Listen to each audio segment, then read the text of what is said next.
नमस्कार. Jalgaon गर्जनाला YouTube channel आपण subscribe केले नसेल तर सबस्क्राईब करा व बेल आयकॉनवर क्लिक करा.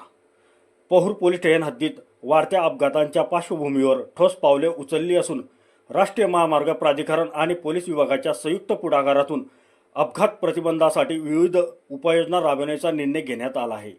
या संदर्भात अधिक माहिती अशी की पहूर पोलीस स्टेशन हद्दीतील वाकोद ते भराडी फाटा या दरम्यानच्या अपघात ठिकाणांची प्रत्यक्ष पाहणी करून तातडीने सुरक्षाविषयक कामे करण्याच्या सूचना देण्यात आल्या आहे. अपघात ठिकाणांची राष्ट्रीय महामार्ग विभाग जालना येथील कनिष्ठ अभियंते गजानन कामेकर व नवीन कुमार तसेच पहूर पोलीस स्टेशनचे सहाय्यक पोलीस निरीक्षक प्रमोद कोठारे यांनी पाहणी केली व उपाययोजनांचा आराखडा निश्चित केला.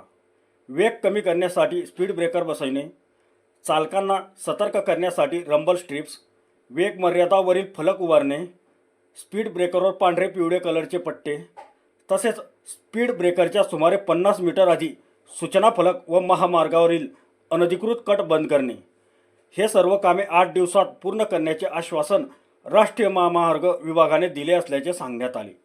पहूर पोलीस स्टेशन हद्दीत अपघात नियंत्रणासाठी स्वतंत्र अपघात नियंत्रण समिती स्थापन करण्यात आली आहे.